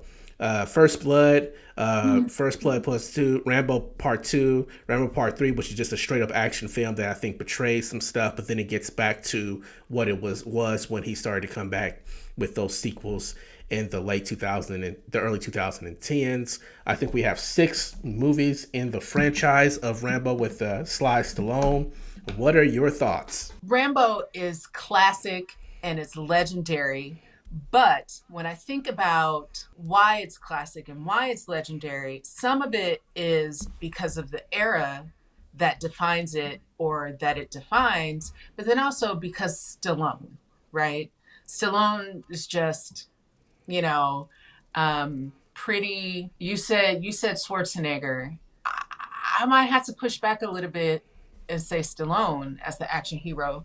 So for Rambo, I would say maybe B. That's where I had Rambo too. I had it at the B tier, Yeah. flirting with the A tier for me. But there is some issues with some of those. Like I feel like when Sly Stallone brought Rambo back, he did it as a passion project and wanted to do it right, and to kind of course correct that third film and a little bit of that second film because they were made kind of, I feel like, just for. I know that actors hate when people say that you do stuff just for money, but that's what it kind of felt like to me. Shaft is a franchise that I have a weird relationship with. I love the first Shaft for both its significance and what Richard Roundtree was able to do, what Gordon Parks was able to do with that film. Shaft out of Africa is very zany and weird, and I don't know how I feel about that film.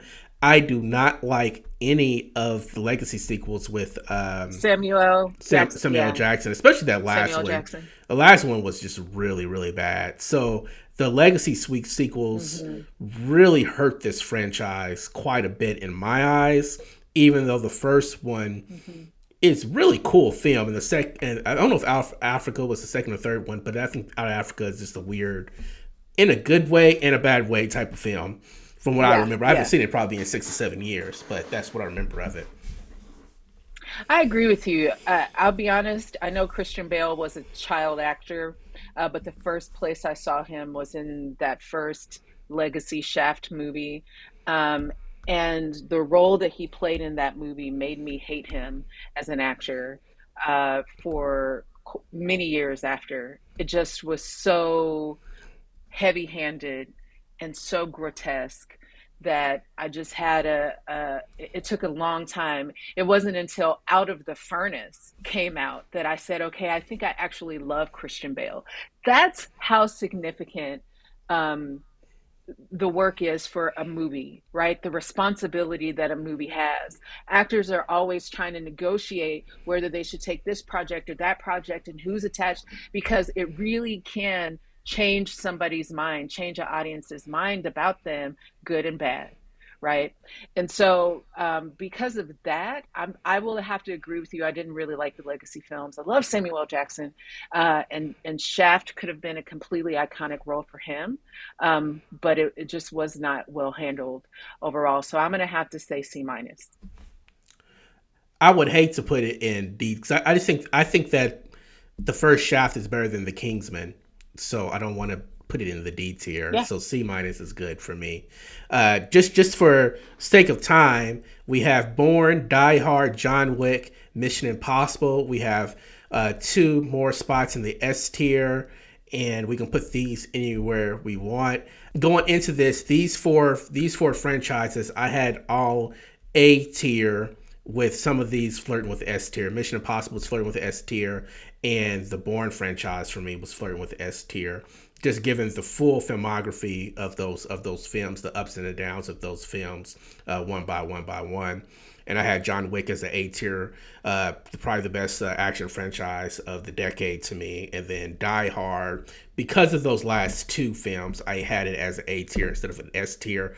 I could be talking to Die Hard being an S tier though, because the first 3 films to me are just that good. Do you want to do like a round robin on those and just kind of give me your thoughts, and we can kind of figure out the rest of the list from there? Yeah. Let's do a round robin. You tell me where we going. If you wanna talk about Die Hard, I'm gonna tell you the original is every year on my top Christmas movie list. I know it's a huge debate a weather. It's a Christmas movie. As far as I'm concerned, it's one of the best of all time. So I think the strength, and for me, the last movie wasn't. I enjoyed it more than you did. So I would put it in the S column. Die Hard. Okay, I can do that. Bourne. Are you a Bourne fan? I'm a huge Bourne I fan. am a Bourne fan. I've loved Matt Damon ever since they were working with Kevin Smith, and so I'm a fan. I was very pleased when he brought on some action to his resume. I will say, at the time for me, I appreciated what's her name? I appreciated Hmm. her. Run Lola Run is one of my all-time favorite movies, and I didn't think. I mean, she was a great cast, and I'm glad she got a job. But I wish that that movie would have done more for her career, and setting her up for greater opportunities as well. And I don't know that it did that. And so I would put Born in the A column, but not the S column. Okay. Since we put Die Hard in the S column, then I would be fine putting it in the A column because we did have the Jason Bourne movie that came out in 2020 or 2019. It was not bad, but compared to the other films, I think that it did take a step back, which once you get to 5 films, that this tends to happen. I think that really the only franchise that we've talked about so far that's had some Teflon against bad films or mediocre films in the franchise is James Bond, just because it's so iconic and there's so many of those films that it's hard to debate that. I like John Wick a lot for a lot of different reasons that I think that based off of some of our conversations on John Wick doesn't connect with you. In terms of the experiences with the video game references and the anime references and the story beats that are in there, the world building that happens in John Wick. I think that there is a John Wick Parabellum is probably the weakest point of the franchise, but even that film, I think I had as one of the best films, maybe a top 20 film of that year when it came out. I even talked about my review, the Western type of implications to this too, where he's very much like the man with no name in these films, and Yeah. it's almost like a love letter to a lot of different types of forms of media to tell these stories. This John Wick franchise is, and also maybe I'm feeling a little sentimental with Lance Reddick passing away, but I've been thinking about this franchise quite a bit recently Yes. and wanted to revisit. Yes. So. But I had John Wick as an A tier, and then I left Mission Impossible there because it's still an S tier for me. But I know you said you hated Mission Impossible with all your guts. I'm trying to remember if that was the direct quote. You hate Mission Impossible. You think it should be an F out of anything there, and that I should have never even considered it a franchise. I think that's what you said, right? Oh yeah, yeah. You shouldn't consider it a franchise. Tom Cruise is the ugliest dude on the planet. Like, and so no, no. So I love Mission Impossible. Don't get me wrong. I see all of the movies, but comparatively, I am like the first movie was banging. I'm trying to find the first one. What was the very first Mission Impossible? Because the actor that he cast, I had only seen her in one other movie, and she was in. I wish I had known that I was going to talk about this movie. And so when I saw that Mission Impossible, it was like, oh my goodness! I don't know if you know the '80s movie Date with an Angel, and I think her name is Mm-mm. Emmanuel or something Emmanuel, and she played an angel. And I used to think, oh Emmanuel my Bart, God. isn't it? Barrett or Bart? Emmanuel Bart. And so, and I hadn't seen her in anything else. And so for her to show up in Mission Impossible in a movie that, like you said, it's doing all these incredible feats, like when he gets so close to the ground, and like there were exciting things that were in that first one. But as a franchise, like many of them, I if I have to talk about the full franchise, I can't give it an S tier because it's not recreating that for me. Like The Matrix, the Matrix is my third favorite movie of all time, of any movie I've ever seen, and but the sequels, so I couldn't give it an S yeah. tier because we're talking about franchises.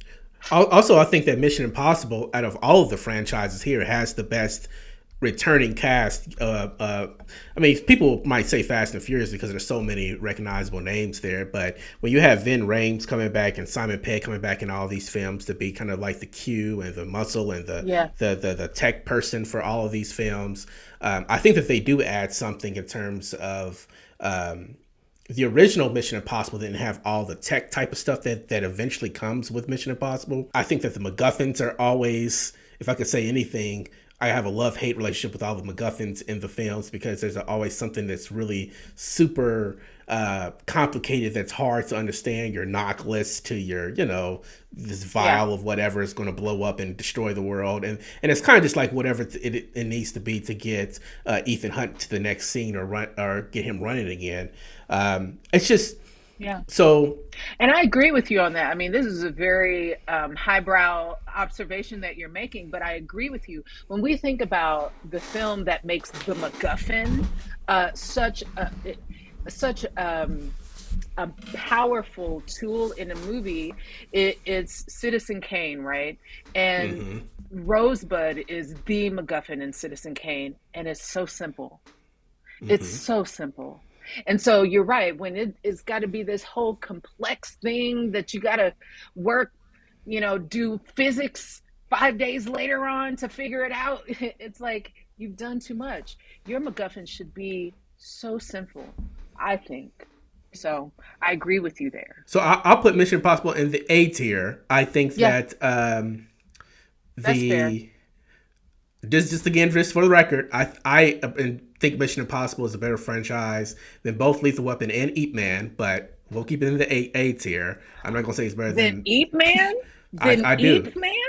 I do. I think it just has more to offer than Ip Man. No, I don't think that. So here's the thing: the Mike Tyson Mission Impossible in terms of all of Tom Cruise's movies too. Mission Impossible, not even Tom Cruise's best movies. I mean, like, I think that something a little bit ridiculous like Night and Day is more memorable than some of the movies in Mission. Yeah, yes. It's not even Tom Cruise's best movies. No. I think he would argue with you on that one. That's why he keeps making them.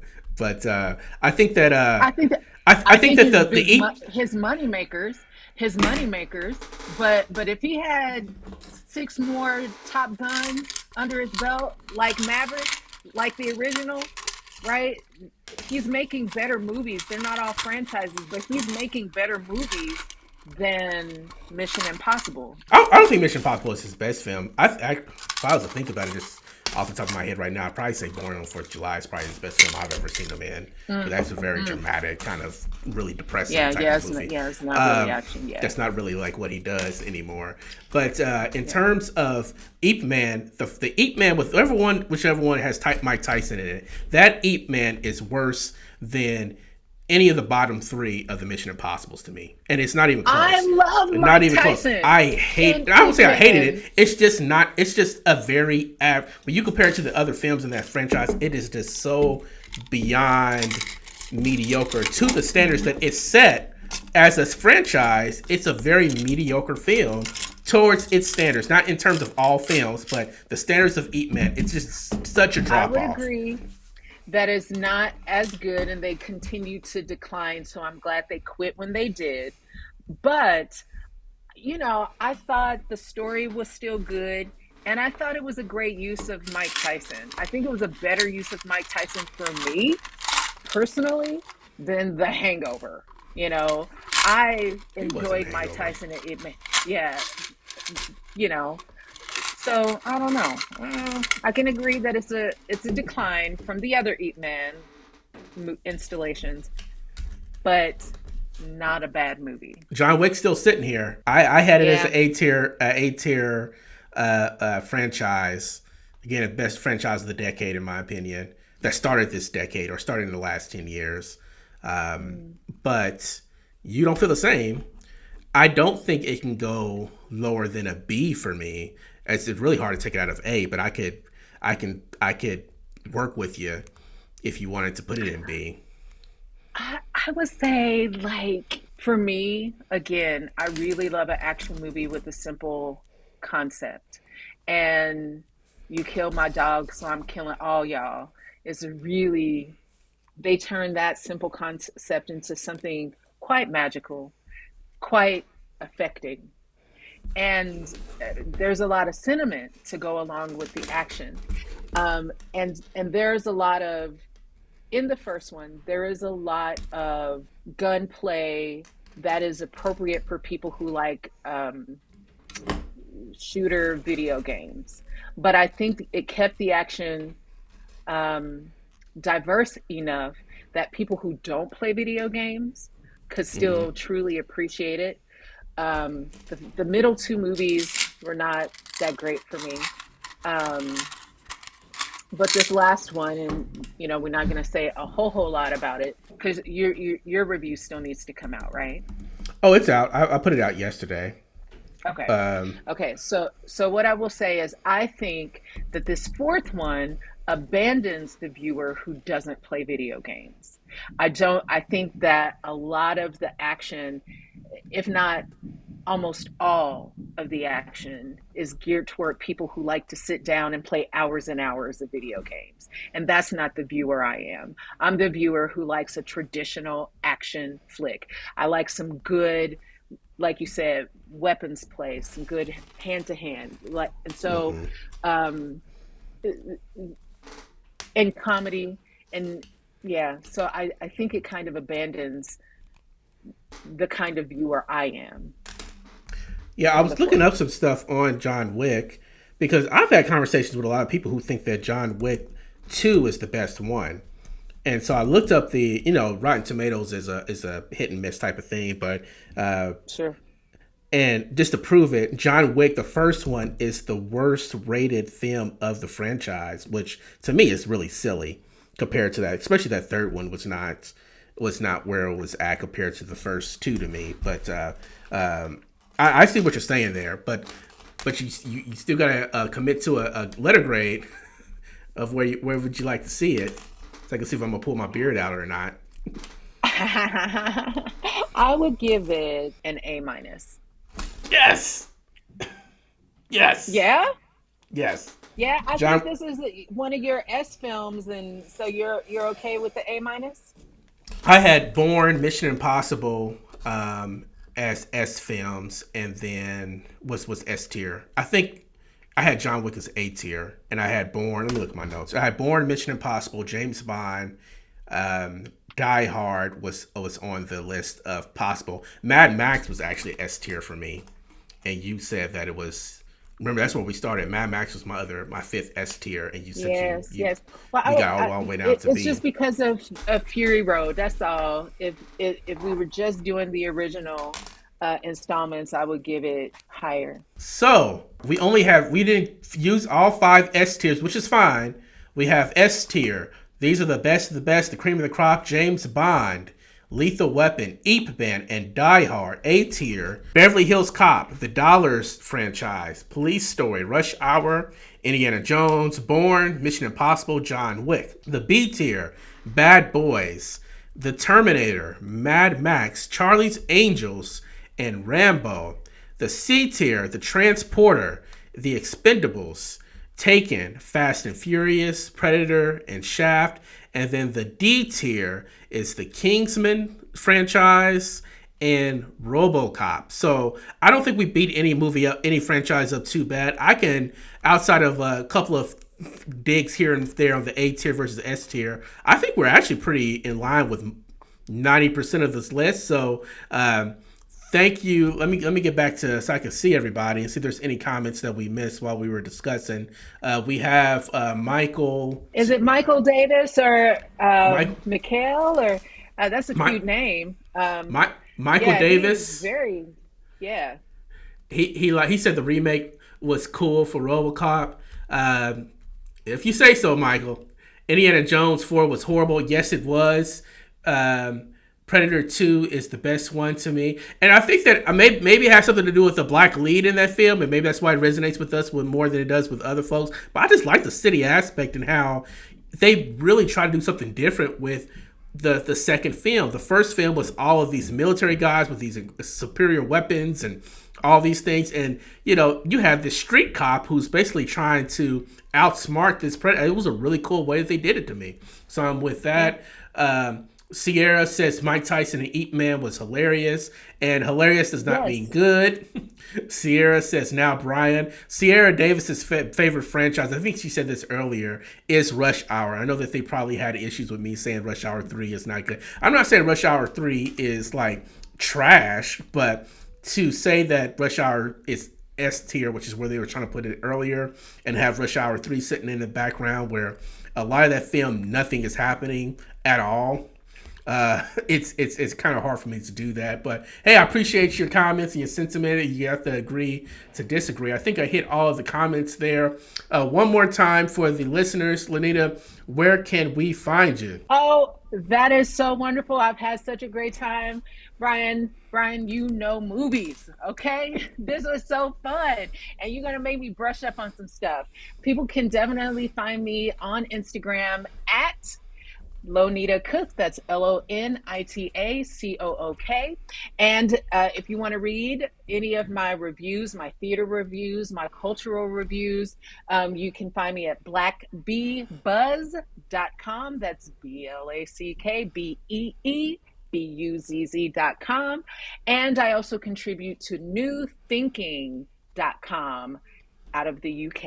And let me just say, as a blogger and writer, that Lanita's articles are all fun, no matter what she thinks about a film or a certain event, negative or positive. They're always fun to listen to. If you can get to KCTV5's YouTube channel or their Facebook channel, I know that everybody's in Kansas City, but we have a global audience here at Brian Knows Movies. Check her out there as well. And then if you like this setup and liked us going back and forth, let me know in the comment section below if you're watching this on rewatch, because, you know, we have some ideas cooking. Maybe we'll do some more collaborations or something even a little bit more final or more in line. That's going to be on like a weekly basis. I'm not making any promises, but we got some ideas. Let us know if you want us to pursue those. Next time I have her on and we do a tier list, I'll make sure to not have 25 movies so it takes us as long as a movie to get through it. But I had a lot of fun. I thank Lanita so much for giving me her time. And thank you guys so much. I will see you at the theaters next week.